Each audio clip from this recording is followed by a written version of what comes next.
que le président Donald Trump peut décider seul de mettre fin au TPS pour Haïti et d'autres pays? Décision de Donald Trump sur le TPS, que doivent savoir les immigrants? Est-ce que Donald Trump peut mettre fin au statut de protection temporaire, TPS, pour les immigrants? Nous recevons cette question chaque jour. Avant même les élections présidentielles américaines, le candidat Donald Trump avait déjà annoncé qu'il mettrait fin au TPS pour les Haïtiens ainsi que pour plusieurs autres pays. Lorsque le dirigeant républicain d'extrême droite a été élu président, de nombreuses personnes ont paniqué en raison de sa position sur l'immigration. D'ailleurs, une grande partie de la campagne de M. Trump a été menée en s'attaquant aux Haïtiens aux États-Unis et à la question du TPS. Maintenant, pour répondre à la question posée au début, la réponse la plus simple est non. Mais cela peut vous étonner, car vous connaissez l'ampleur des pouvoirs d'un président américain. Comment ne pourrait-il pas mettre fin à un programme d'immigration? Laissez-moi vous donner une petite explication sur le « non » avant de revenir au « mais ». C'est le Congrès américain qui a décidé, le 5 décembre 1990, de voter la loi sur le TPS. Cette année-là, 17 pays, dont Haïti, ont bénéficié de cette décision. La logique derrière ce vote était liée à l'instabilité politique, aux catastrophes humanitaires et à d'autres raisons qui justifiaient l'octroi du TPS à ces pays. Voici ce qu'expliquait alors le Congrès. Lorsque des troubles civils, des violences ou des catastrophes naturelles éclatent dans plusieurs pays à travers le monde, cela soulève des inquiétudes quant à la capacité de certains ressortissants étrangers déjà présents aux États-Unis de retourner en toute sécurité dans leur pays. La loi sur l'immigration et la nationalité, INA, prévoit un statut de protection temporaire, TPS, et d'autres formes de protection contre l'expulsion dans certaines circonstances spécifiques.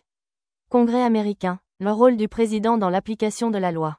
Selon l'article 1er, section 3 de la Constitution américaine, le président a le pouvoir d'appliquer les lois adoptées par le Congrès. Cela signifie que le président doit exécuter les lois votées par le Congrès. La Constitution lui accorde également le droit d'opposer son veto à une loi lorsqu'elle est fraîchement votée. Cependant, si une majorité absolue des 2/3 du Congrès vote en faveur de la loi, aucun veto présidentiel ne peut l'empêcher d'entrer en vigueur. De plus, la Constitution précise qu'un président ne peut pas refuser d'appliquer une loi simplement parce qu'il ne l'apprécie pas. S'il n'est pas d'accord avec une loi, il peut faire du lobbying auprès du Congrès pour tenter de la modifier. Le TPS est le pouvoir présidentiel.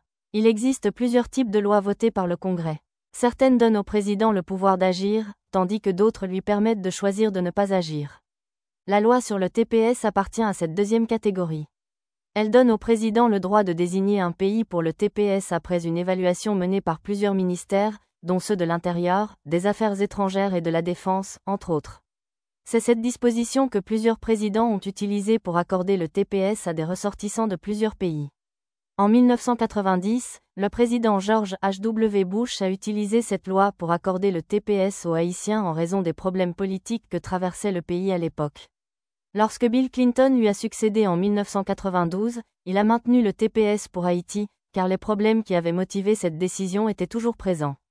Ensuite, lorsque George W. Bush est devenu président, il a poursuivi le programme, car la situation en Haïti ne s'était pas améliorée.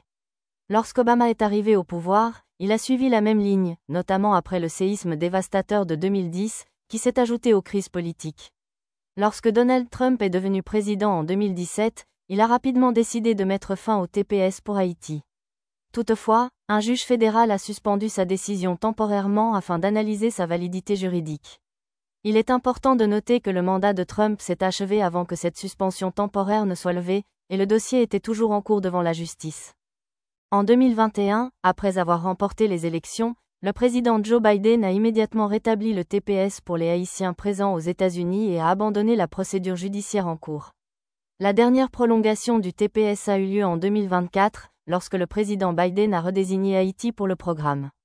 Cette décision a permis à plus de 320 000 Haïtiens, dont ceux ayant bénéficié du programme d'accueil humanitaire, d'obtenir une protection temporaire. Cela signifie qu'actuellement, environ 600 000 Haïtiens disposent du TPS. En 2024, Donald Trump a été réélu. Dès son retour à la Maison-Blanche, il a intensifié sa politique répressive contre les Haïtiens. Cette fois, il a décidé de réduire de 6 mois la durée du TPS accordé par Biden, tout en préparant son annulation complète. Mais n'oubliez pas ce que je vous ai dit, la loi stipule qu'une loi votée par le Congrès ne peut être abrogée que par une autre loi. Maintenant que j'ai expliqué le « non », passons à l'explication du « mais ». L'explication du « mais » comporte deux parties. Si Donald Trump veut supprimer le TPS, il devrait d'abord obtenir un vote à la Chambre des représentants pour abroger la loi, suivi d'une approbation du Sénat. À la Chambre des représentants, une majorité simple suffit pour adopter la mesure. Bien que cela soit difficile, ce n'est pas impossible, car les républicains y sont majoritaires. Cependant, au Sénat, même si les républicains sont également majoritaires, les règles internes et la Constitution exigent une majorité absolue pour ce type de loi. Or, les républicains ne comptent que 53 sénateurs et auraient besoin du soutien de 14 démocrates pour atteindre la majorité requise, ce qui est quasiment impossible. Il existe cependant une procédure appelée « réconciliation » qui permettrait de contourner cette exigence et de voter avec une simple majorité. Toutefois, cette procédure doit être approuvée par le « parlementarian », un expert en droit parlementaire nommé par les deux partis au Sénat. Nous n'allons pas trop nous attarder sur cette fonction. Le deuxième moyen dont disposerait Trump pour supprimer le TPS serait de passer par la Cour suprême, qui pourrait juger que cette loi est contraire à la Constitution. Ce scénario n'est pas impossible, car la Cour suprême est actuellement dominée par des juges conservateurs nommés par des présidents républicains, bien qu'ils ne se déclarent officiellement ni républicains ni démocrates. L'expérience montre que cette Cour suprême pourrait prendre une telle décision. Cependant, le processus prendrait beaucoup de temps, et il est possible que Trump ne soit plus président lorsque la décision finale serait rendue. Que doivent faire les détenteurs du TPS ? Sur la base des décisions passées concernant le TPS en 2017, je pense, et ce n'est que mon opinion, qu'un juge pourrait une nouvelle fois suspendre la décision de l'administration Trump d'annuler le TPS, en attendant une décision définitive. Cela signifie que ceux qui bénéficient du TPS devront patienter, dans l'espoir que la justice tranche en leur faveur ou que l'affaire reste en suspens jusqu'à ce qu'un autre président, moins hostile aux Haïtiens, remplace Trump à la Maison-Blanche. Le processus sera long, mais c'est l'option la moins pénible pour les immigrants comme vous, comme moi, et comme tant d'autres qui dépendent du TPS. Mon conseil pour vous, votre famille et ou vos amis bénéficiaires du TPS est de garder votre calme. Ne cédez pas à la panique et ne partez pas précipitamment vers le Canada, car la situation là-bas n'est plus la même qu'en 2017. C'est exactement ce que l'administration Trump attend de vous, qu'en paniquant, vous quittiez les États-Unis, ce qui lui permettrait de prétendre qu'il a expulsé un grand nombre de personnes, comme il l'avait promis. Il faut absolument éviter de fuir la pluie et tomber dans la rivière. Ne prenez pas de décisions précipitées, mais restez toujours vigilant.